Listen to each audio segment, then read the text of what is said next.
Hi, everyone. Welcome to the Feminist Leadership Learning Brief launch. My name is Priya Dhanani, and I'm a COFEM member. We're just so excited to have you all here today. Before we jump into discussion and activities, we have a lot planned today.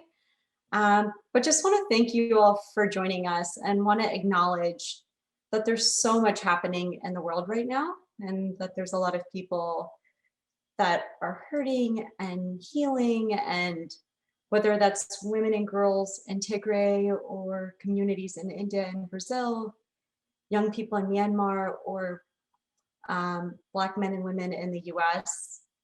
There's just a lot on our minds and a lot that we're bringing into the conversation today. So we're going to actually start with a few cleansing breaths, just to collectively center ourselves in the best way that we can for this conversation. So you can turn on your cameras, you can turn it off. I want you to find a comfortable position. You can close your eyes or just find a place for your eyes to concentrate on.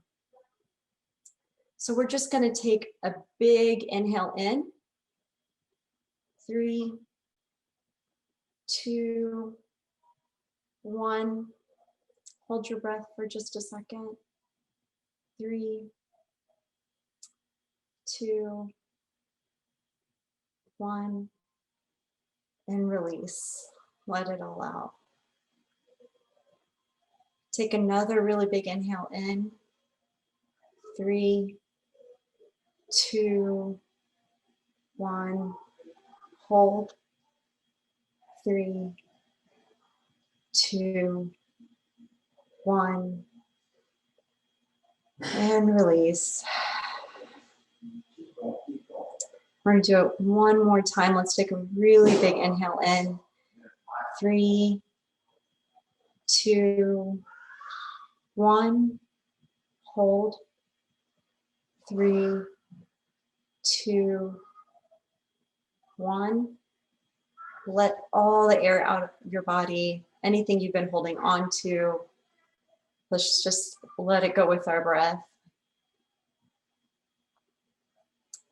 And so that's just the way we wanted to step into our discussion today. And so with that, I'm going to let Lauren kick us off. Thanks so much, Priya. Really appreciate the centering at the beginning of the call. And without further ado, I wanted to thank everyone for joining today. Welcome to our launch party for the Feminist Leadership Learning Brief. We're so glad that you're here with us. We're excited to learn from one another and take some comfort and solidarity in the challenges and shared experiences that we all have. My name is Lauren Messina. I'm COFEM's coordinator. For those of you who might be unfamiliar with COFEM, we are the Coalition of Feminists for Social Change. We're an advocacy collective of feminists working on ending violence against women and girls in humanitarian and development settings across the world. We have around 250 members, and we come from all regions and come together for really two main purposes. One is to as we're doing today, find solidarity and support with one another, sharing challenges that we're facing and learn from one another, and to really form a collective advocacy voice to ensure that feminist-informed approaches to ending violence against women and girls is incorporated into all work to do so. So if you'd like more information, you can find our website, which will be shared in the chat box. You can read more about our advocacy objectives there, find out how to become a member if that's something that you're interested in, and also contact us as well. So this is our party for the Feminist Leadership Learning Brief, which is the first in a new series of learning briefs that we'll be launching beginning this year, and a few different titles that we have in mind and people have started working on. So just keep your eyes peeled for all of that. We were really, Priya and I co-wrote this brief, and we were really inspired by our fellow COFA members who are doing this challenging work day in and day out, by Chipo Bangira and Layla Billing, who shared their amazing work with us that they've been doing.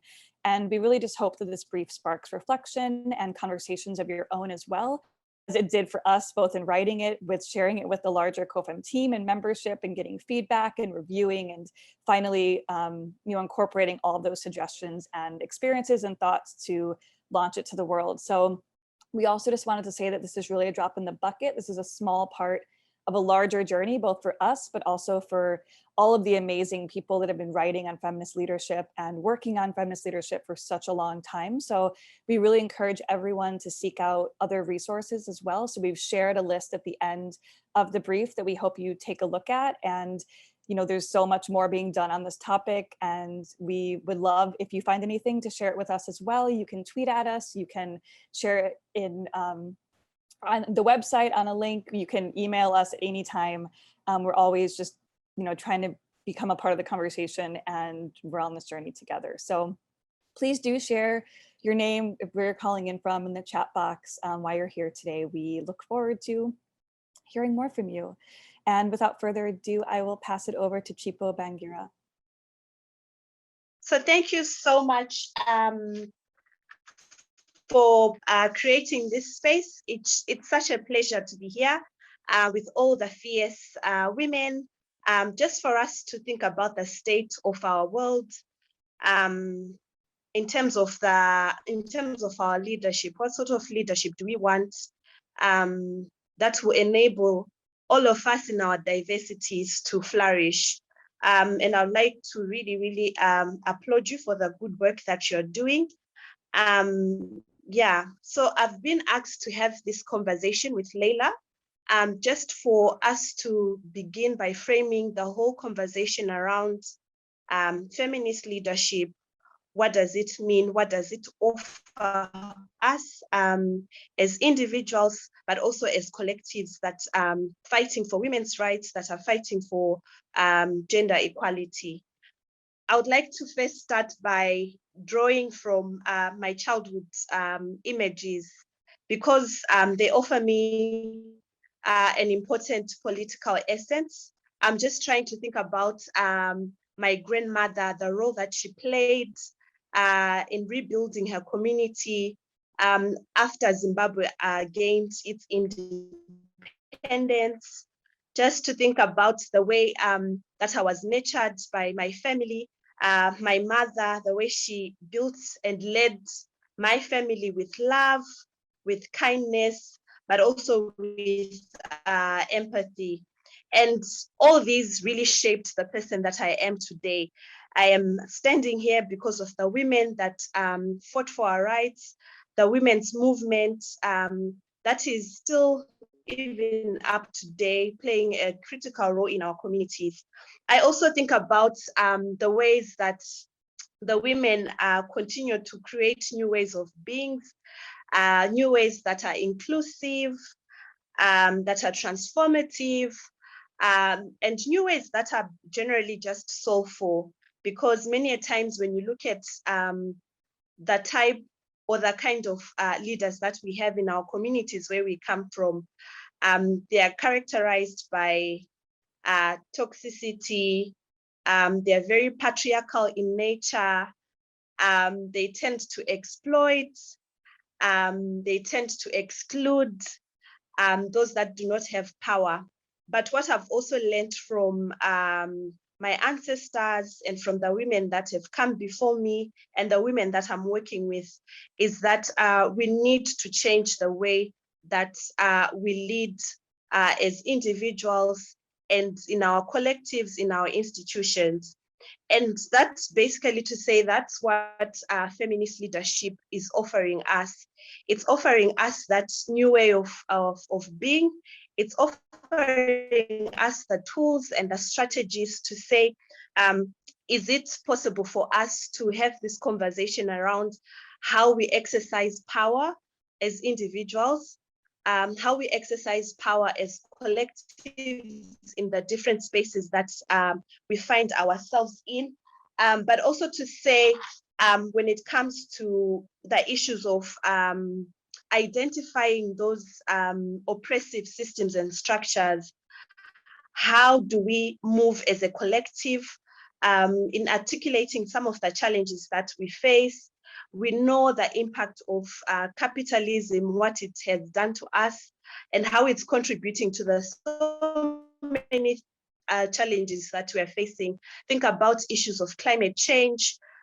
Think about how patriarchy continues to perpetuate sexual gender-based violence against women and girls. think about how patriarchy also continues to exclude some of the members of society. If you look at sexual minorities, if you look at women with disabilities, if you look at young people, they continue to be excluded in decision-making processes because of the positional power that they hold. So what then feminist leadership does is that it offers us the tools, it offers us that new way of being to say, can we come together and redress some of these issues that we are facing? Can we come together and redistribute power?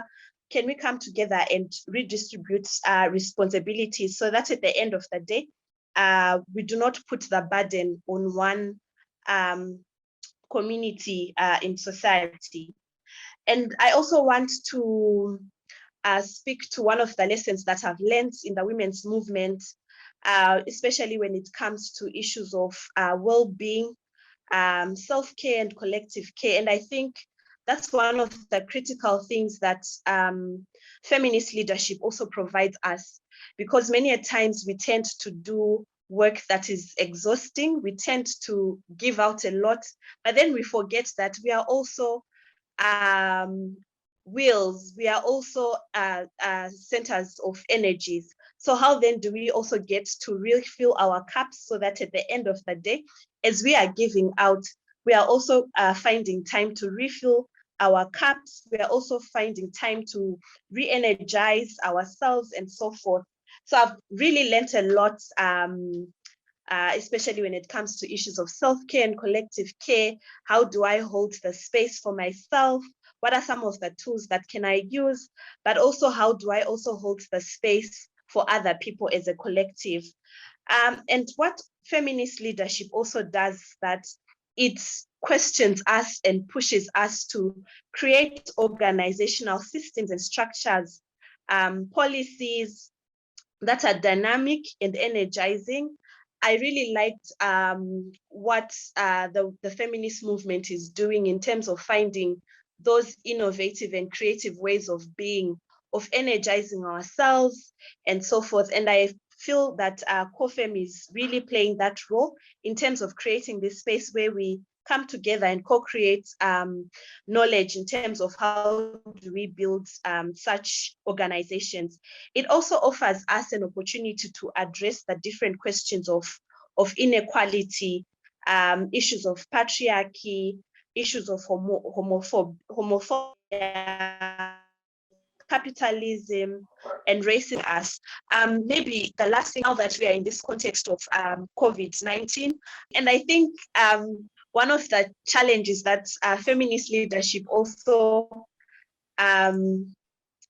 allows us to think of issues of structural challenges. Like right now, when you talk about the internet, the digital divide gap, I am failing to connect because of the internet. So it also asks us to find new ways of ensuring that as we are organizing online and so forth, how are we also ensuring that we are not leaving the already marginalized groups in such critical conversations?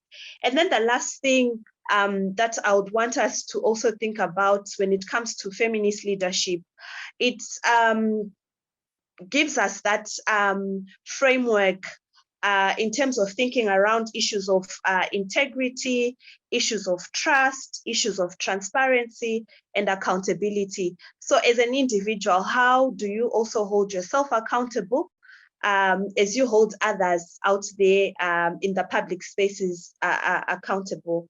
So I think briefly, that's what I can say in terms of feminist leadership as a way of framing this conversation. That, yeah, it's, for me, it's the ideal type of leadership that I would want to see all our leaders emanating, because it gives us all these beautiful tools, new ways of thinking, new ways of collectively organizing in our diversities. Thank you.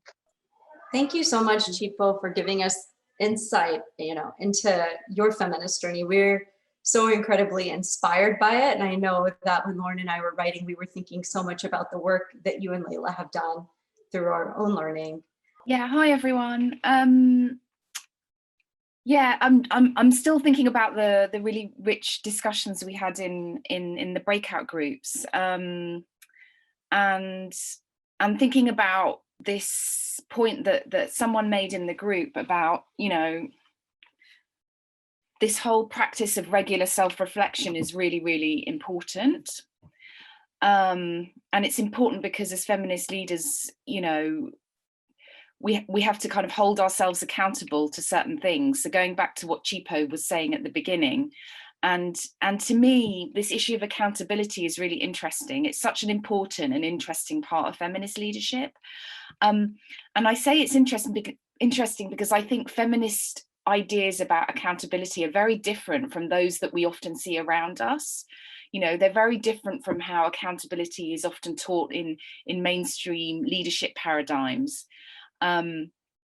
Feminist leadership sees accountability as something that we need to practice proactively, and it's not just something that we do when something goes wrong. So we're not just reactive about it. And one of the things that we need to be accountable for as feminist leadership, as feminist leaders, excuse me, is how we practice and how we use power. And it's really challenging. And perhaps the most challenging aspect of that is exploring what Srilata Batlivala, whom you cite in your learning brief, you know, she's one of the kind of foundational thinkers around feminist leadership. A really challenging aspect of that is what she calls power under. And by power under, what she's talking about is she's explaining why people who've experienced discrimination or abuse or oppression or trauma, you know, how they may become abusive or authoritarian or oppressive themselves in the ways that they practice power. And some people, and I stress it's just some people, who haven't healed from previous hurts or traumas might not always be able to practice power in healthy ways. And that's what Srilata Batlivala is talking about when she talks about power under. And just to give you a sense of what it looks like, to be a bit less theoretical, you know, in the workplace, let's say, as feminist leaders, it can manifest itself through the need to, you know, bring other people down. It can manifest itself through the need to always be the one who is dominating a conversation. It can manifest through sycophancy or flattery of those with influence.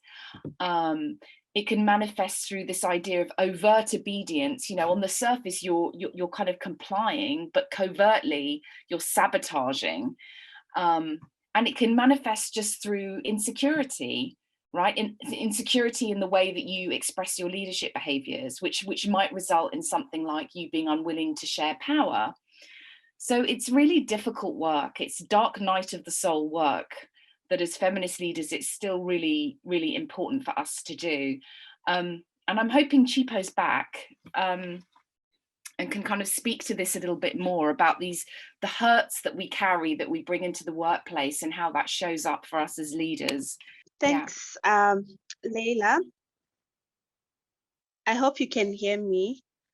Yeah, you are right. I always like to use the example of a wounded dog, what it does to other dogs and other people. So what that means is that the pain, the frustrations, as long as you've not healed from those, you carry those into the spaces that you occupy. And I think it's one of the things that we are seeing in many of our leaders. It's something that personally, as an individual, I'm also trying to unlearn some of those toxic traits, also in terms of trying to heal from the trauma, the childhood trauma, and so forth. So that at the end of the day, I also don't go on to hurt the people that I lead. I'll give you the example of, if you look at most of our leaders, like political leaders, our presidents, and so forth, you'd realize that if you trace their childhood, if you trace their history from where they are coming from, basically the type of leadership that they're exercising now, how they speak, how they exercise power, the fact that they do not respect basic human rights, it's because of their history. It's because of some of the things that they went through. So what feminist leadership also does is that it provides us with that framework and encourages us to have those, uncomfortable conversations about healing, about how we exercise our power, about vulnerability, because in most cases, it's such a difficult conversation to have, and it's difficult for a leader. It's difficult for me to come and say, yes, the kind of leadership that I'm exercising is very toxic. What is it that we can do? How can we address that? How can I unlearn some of those toxic traits? It's very, very uncomfortable, but it requires us to have those conversations. And having those conversations is not just about ticking the boxes and saying, oh, we had this reflection meeting, but did you conduct that reflection meeting in a very genuine way that facilitates a safe space? I know these days we tend to also abuse the word safe space, because some spaces that are safe, that we consider to be safe, you'd realize that at the end of the day, the things that you say in those spaces, they'll be used against you. So we really need to think through some of the things that we do, so that at the end of the day, we are not just ticking boxes at an institutional level. The values, the practices, can all this be reflected in the things that we do on a daily basis? It also comes down to how we speak to each other. I always challenge people that, you know what, you can always correct me in a respectful, constructive way. So that also means being cognizant of our choice of words, the tone that we use, and so forth. So I think that's what I can basically say around that whole conversation in terms of accountability, and how do we also heal from the wounds that we carry, so that they do not manifest or reflect in the spaces that we occupy as leaders.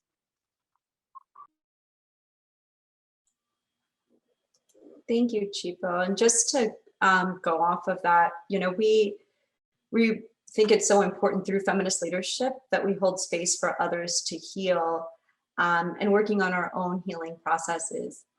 And so to reflect on these experiences and how we show up, I want to introduce Kimberly James, who's going to create a space for us for healing and reflection through movement and dance. As Kim's getting set up to share her screen and her music, I just want to introduce that Kim holds certificates in multiple healing modalities, but she spends most of her time working as a Kundalini activation process CAP facilitator, yoga meditation instructor, travel coach, and English professor. She's currently studying to become an erotic conscious touch and cuddle practitioner, in hopes of helping people become more comfortable with touch, pleasure, and their bodies. And so, Kim, I'm gonna pass it on to you.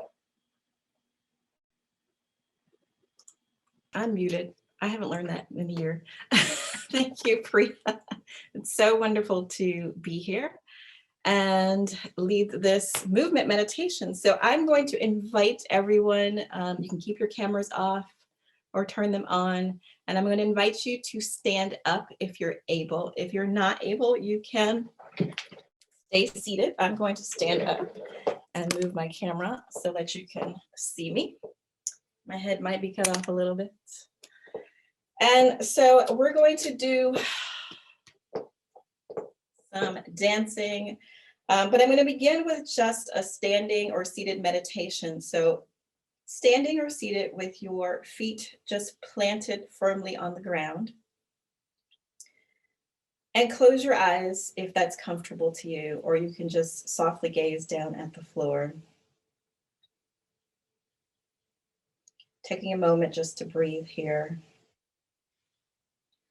With your fingertips, tap your heart center. So tapping lightly right at the center of your heart between your breasts. And there's armory there, and we're going to step past that.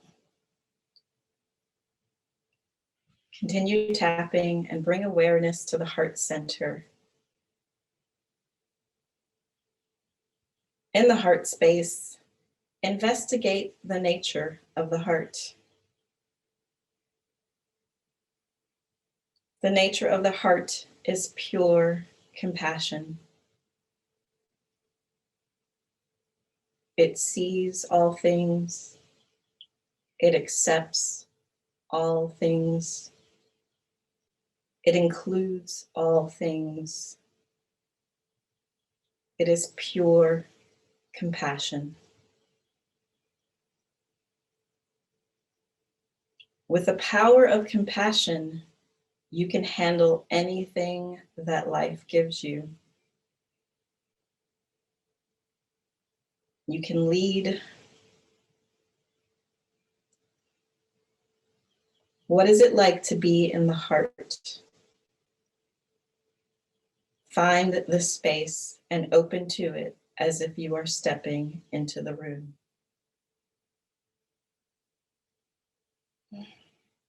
Now stop tapping and bring your hands down by your side. Breathing naturally, keeping your eyes closed. Feel your feet on the floor,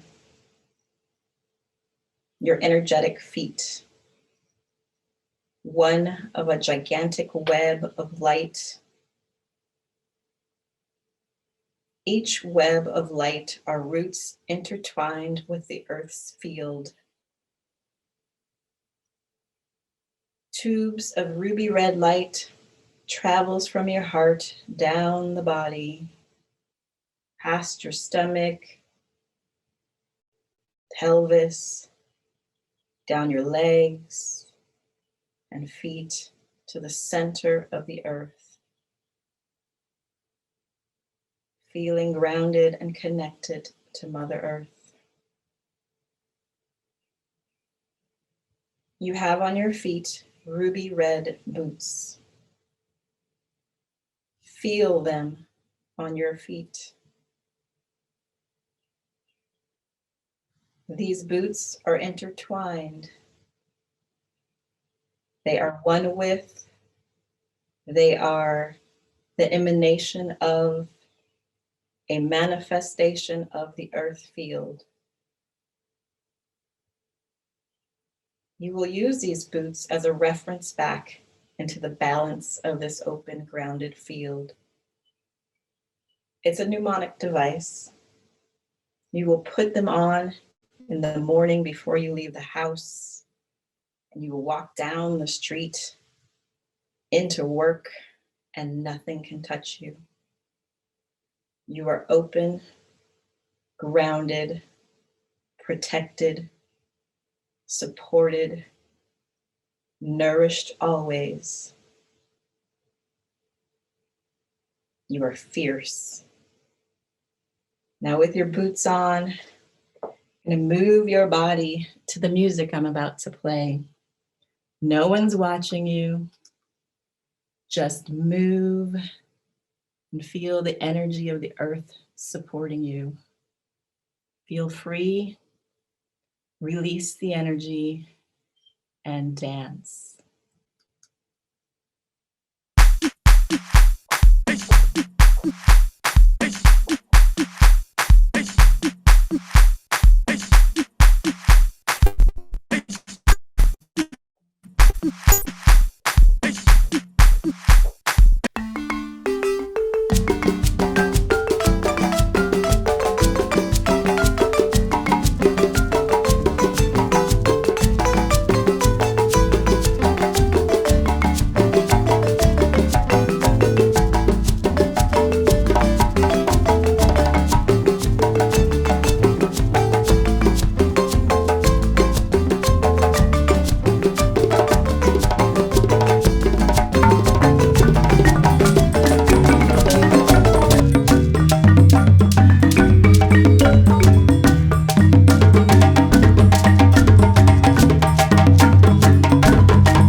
Slowing your breath.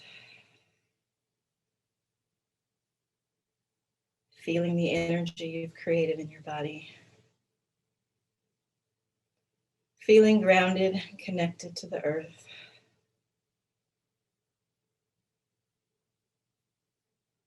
As Chipo said earlier in the meeting, it's so important to recharge and to take time for self-care.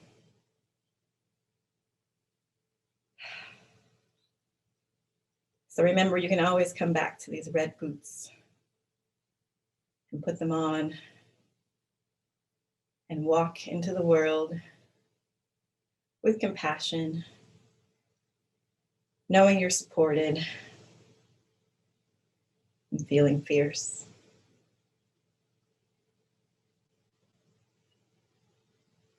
Take your hands and rub them together. Create some heat and energy. And then bring your hands over your closed eyes, feeling the energy entering into your body. And slowly begin to blink your eyes open, entering back into the space you're in. Bring your hands together in prayer position at heart center. Thank you.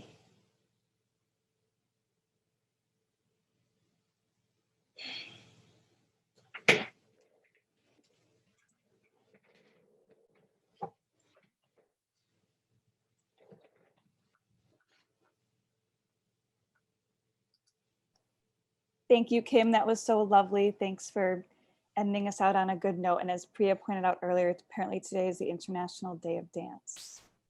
So, kismet. And thanks everyone for joining today. And you can check out the learning brief on COFEM's website. I know that a few links are shared in the chat, and reach out anytime.